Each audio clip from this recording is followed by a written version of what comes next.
ইসলামের দ্বিতীয় খলিফা হযরত ওমর রাদিয়াল্লাহু তাআলা আনহুর শাসনকালের কথা। তিনি হজ করতে মদিনা থেকে মক্কায় গিয়েছিলেন। ওই হজে যোগ দিয়েছিলেন একজন ধনাঢ্য আরব, যার নাম ছিল জাবালা ইবনে আইহাম। লোকটি প্রচুর অর্থবিত্তের মালিক ছিলেন আর তার অধীনে বহু দাস দাসীও ছিল। ব্যক্তিগতভাবে তিনি ছিলেন অহংকারী প্রকৃতির মানুষ। গরিব ও দাস শ্রেণীর মানুষদের প্রতি খুব নিচু মানসিকতা পোষণ করতেন জাবালা। আরব সহ সারা মধ্যপ্রাচ্যে যখন ইসলামের জয়কার, তখন তিনিও ইসলাম গ্রহণ করে নেন। তবে তিনি ইসলামের সমহান আদর্শ দ্বারা উজ্জীবিত হয়ে নয়, বরং রাজনৈতিক সুযোগ সুবিধা পাওয়ার আশায় ইসলাম গ্রহণ করেছিলেন।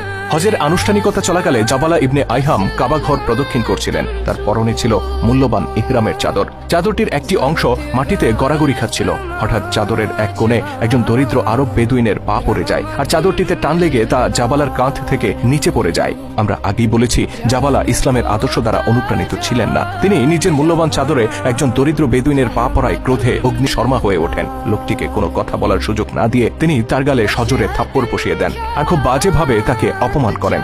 হজের ময়দানে প্রকাশ্যে এত মানুষের সামনে এই অপমানের লজ্জা নিয়ে লোকটি তখন খলিফার কাছে ছুটে যান বিচার পাওয়ার আশায়। আমিরুল মুমিনিন ওমর রাদিয়াল্লাহু তাআলা আনহু যখন বিস্তারিত শুনলেন, তিনি জাবালা ইবনে আইহামকে ডেকে পাঠালেন। অতঃপর জানতে চাইলেন অভিযোগ সত্য কিনা।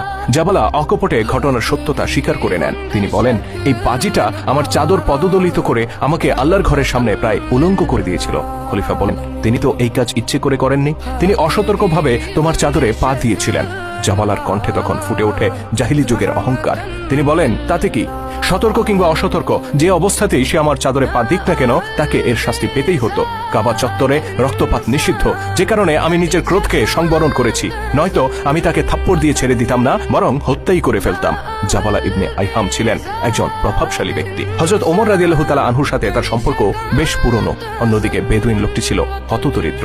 তার সাথে হযরত ওমরের পূর্ব থেকে পরিচয় ছিল না। কিন্তু মুসলিম জাহানের খলিফা এসবের পরোয়া করলেন না। তিনি শান্ত কণ্ঠে বললেন, হে জাবালা, তুমি নিজের অপরাধ স্বীকার করেছ। এখন বাদী যদি তোমাকে ক্ষমা না করে, তাহলে ইসলামের বিধান মোতাবেক তোমাকে শাস্তি পেতে হবে। আর সেই শাস্তি হচ্ছে, তোমার গালেও বাদী নিজের হাতে চপেটাঘাত করবে, আর তা প্রকাশ্যে জনসম্মুখে, ঠিক যেভাবে তুমি তাকে অপমান করেছ। খলিফার এমন রায় শুনে জাবালা স্তম্ভিত হয়ে পড়লেন। তার কাছে এটা রীতিমতো অবিচার মনে হলো। তিনি বিস্ময়ের সাথে বললেন, আমি আরবের একজন সম্ভ্রান্ত ব্যক্তি, এককালে রাজা ছিলাম আমি, আর ও এক চাষার বাচ্চা। হযরত ওমর বললেন, আজকে তোমরা উভয়ই মুসলমান। জাবালা উদ্ধত কণ্ঠে বললেন, যে ধর্ম রাজা প্রজায় পার্থক্য করতে জানে না, সম্ভ্রান্ত আর সাধারণ মানুষকে এক পাল্লায় মাপে, আমি সেই ধর্মের অনুসরণ করব না। ওই চাষা যদি আমাকে থাপ্পড় দেয়, তবে আমি ইসলাম ত্যাগ করব।